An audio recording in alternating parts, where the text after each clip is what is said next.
आम्ही का बोलतो आम्ही तुम्हाला तुम्ही ज्या वेळेस खासदारकीला उभा राहिला होता त्यावेळेस आम्ही 25,000चा निधी देऊन एक मिनिट ऐकून घ्या माझं.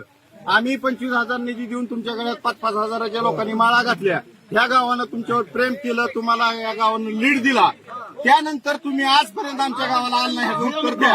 हे आमचं म्हणणं आहे. आमचं ही म्हणणं आहे, बाकी आमचं काहीच नाही. आता बाकीच्या मुद्द्यावर कुणी काय बोलू नका. आता सध्या त्याच्यावर बोला. हो बाप्पा ऐका दोन बाकीचं कुणी काय बोलू नका. ते आताच्या सध्याच्या मुद्द्यावर बोला फक्त. चाऱ्याची भयान बेकार जनावर माझी रोडवर आहे ती 1,000-1,500 मी 3 दिवस तहसीलदारला बोलतोय, पीडीओला बोलतोय, कलेक्टरला बोलतोय. फक्त खासदार साहेबांनी थोडाफार आम्हाला चारा दिला. अजून वैरण खायला तुम्हाला तर तुम्ही शेतकरी आहो, तुम्हाला माहित आहे चालू सगळा वैरण दिसते. जनावरांना खायला काय नाही. बरं माणसं आम्ही वाचवली आणून इकडे गावात. आम्ही पावणारवळ्याच्या गावाला लावली, सगळी सोय केली.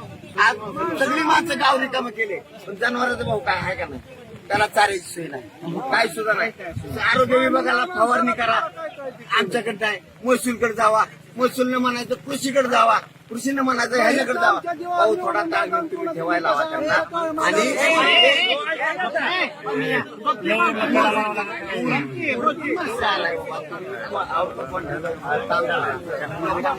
करायचं पाहुणा ठेवा, हे तुम्ही शासनाला